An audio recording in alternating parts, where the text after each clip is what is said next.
This is the plotulopi sweater. I have finished it. It was quite a learning experience, so I thought I would share some of the mistakes that I made and how I fixed them, what I did to deal with them. First of all, though, I love this sweater. I do. It's not what I was expecting. It's not what I was intending. But I'm happy with it. I quite like it. The racing stripes make me happy. I don't know why. They just do. And it is so light and soft and lovely and wonderful. And I like wearing it. It makes me happy. It makes me feel cozy. It is so light that if it were not for the sort of hairy, fuzzy loveliness, I would probably not realize I was wearing anything on my arms, which is kind of fun, unexpected, enjoyable, a little weird, but I do like it. So, what went wrong? Lots of things went wrong. The biggest problem that I had was that I didn't trust myself. So that was pretty dumb. I should have trusted myself because I swatched it. I'd swatched it appropriately. I'd swatched it in a way that I have swatched for I don't even know how long. And while I was on the needles, I got it into my head that my gauge was off. I got it into my head that I was knitting at 20 stitches per inch instead of 19, or 20 over 4 instead of 19 over 4, which is a couple inches difference. And because I had wanted to make the arms on the tighter side, I accommodated for that. Yeah, I added some extra to the arms, I added a few extra to the body, but not many because there was already so much positive ease going on in my intended design, which, by the way, is a cross between, what was it, the Paloma by Espace Tricot, which is where I stole the stripes from, and the, not the Weekender, the Autumn League Pullover, which is where I stole the general construction and raglan shaping and numbers for that, because I wanted sort of the easy, oversized, sweatshirt-y kind of a thing. I liked their numbers. I liked the way that that came out. Everyone seemed to have good experiences with that pattern. Everybody seems to love the Paloma. I also do. I kind of want a full-on turtleneck Paloma, but that's for another day.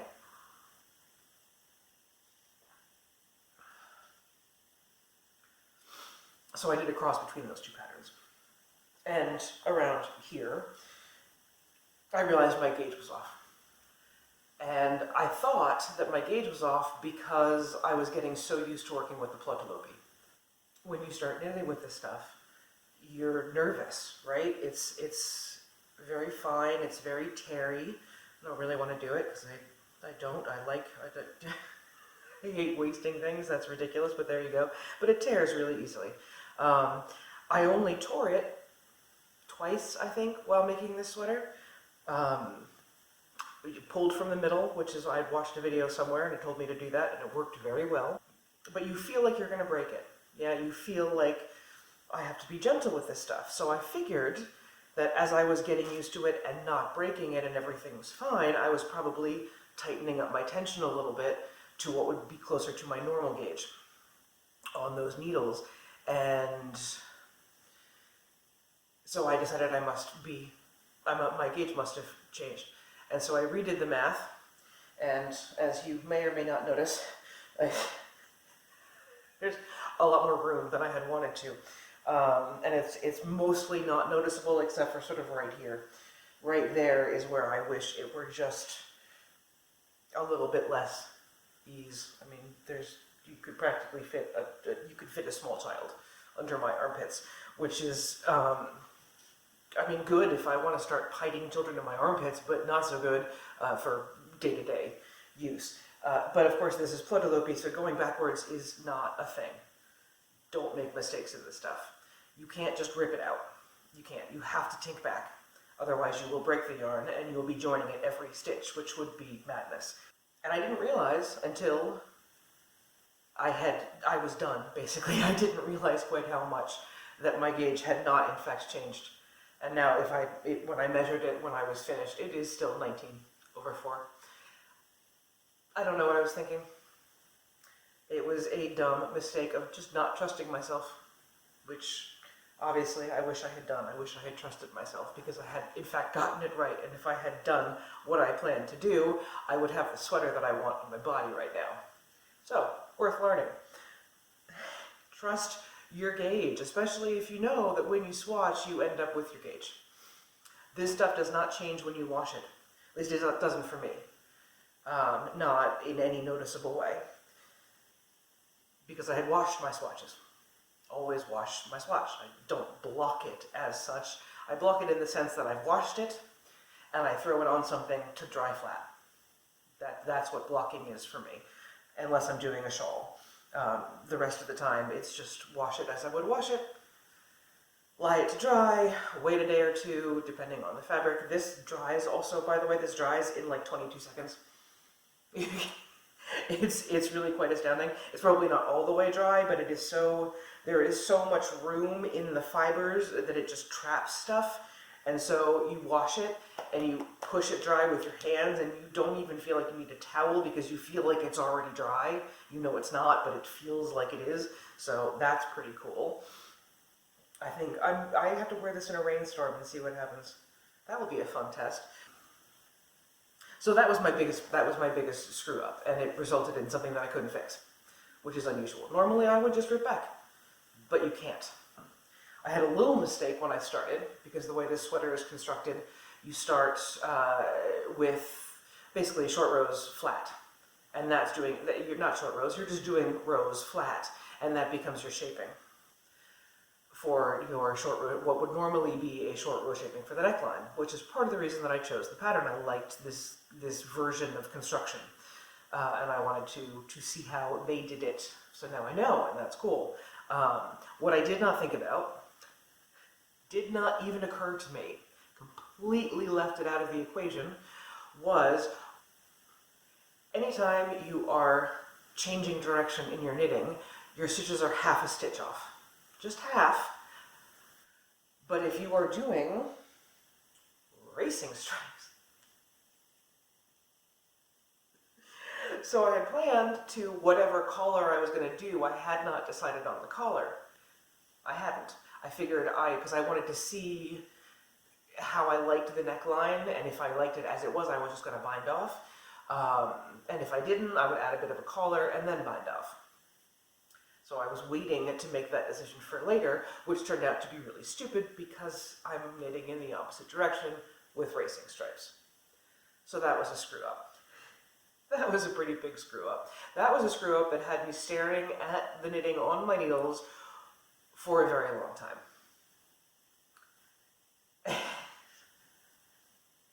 And then I decided to just bind off. That was the best solution, because it really would have bothered me to have the racing stripes not continue to the end of the garment. That would have driven me crazy. I also I wanted a big neckline. I cast on expecting I really would just bind off. So it was an easy one to fix. It was a really big screw up, but it turned out to be fine.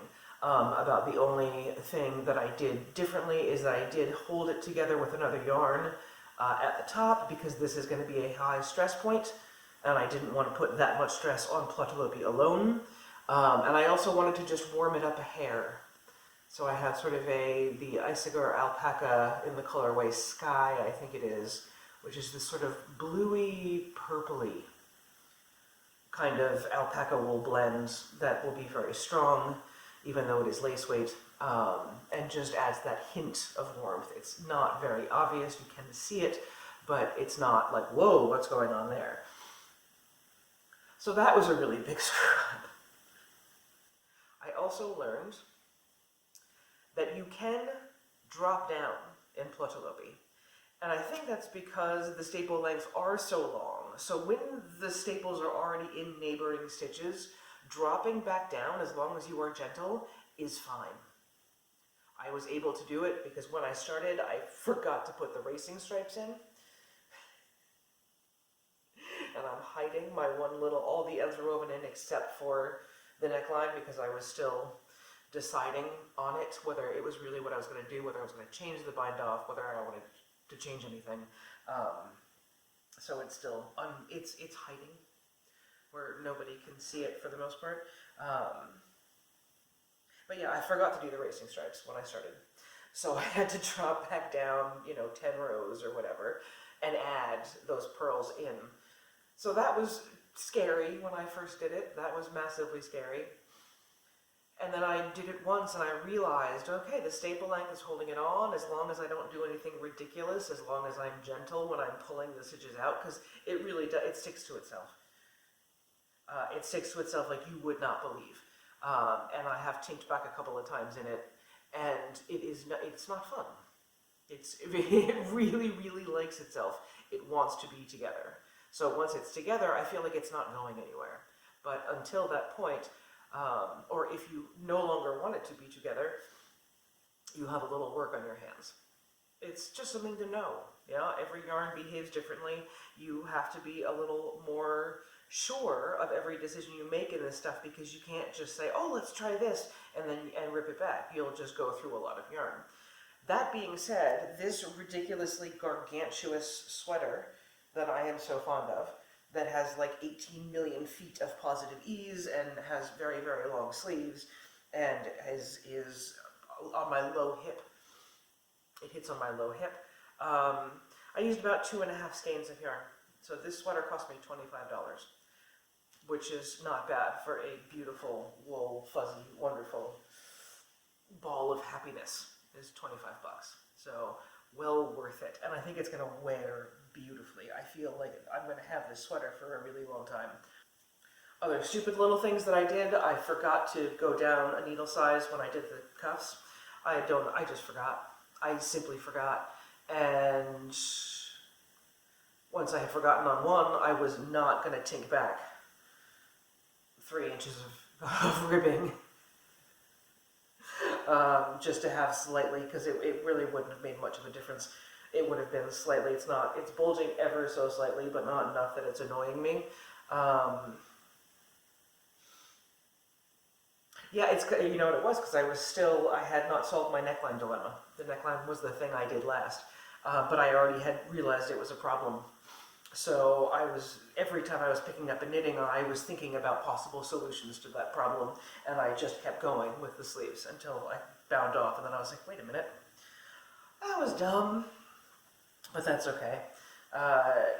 Bind offs on this part was the alternating cable, so the hem and the sleeves are all, it's sort of the mock invisible ribbing, which I like. It's tight, but not, there's still a little bit of give, but it's not a lot, which I don't want a lot of give on my cuffs and my hem. I want it to be reasonably matching the diameter of whatever I've just knit, which I think this does nicely. It hangs, but it doesn't pull it in, it doesn't flare out, it doesn't do anything I don't want it doing. It's just that bind off. So I was happy with that. What else do you need to know about working with this stuff? I don't find it itchy. So I'm wearing a tank top under this, which means that everything but my core is against skin. And that's fine. I'm good with that. It doesn't bother me. You can feel the hairs. If you are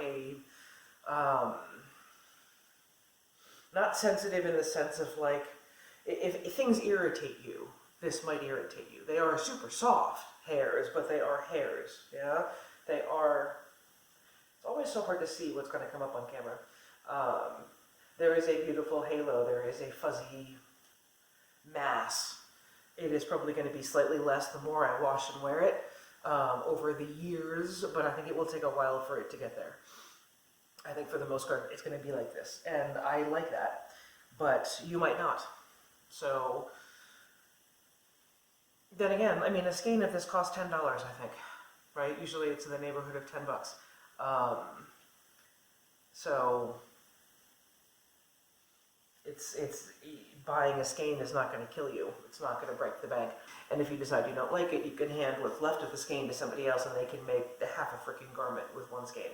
So if they're tiny, maybe they can make a whole garment. I don't know.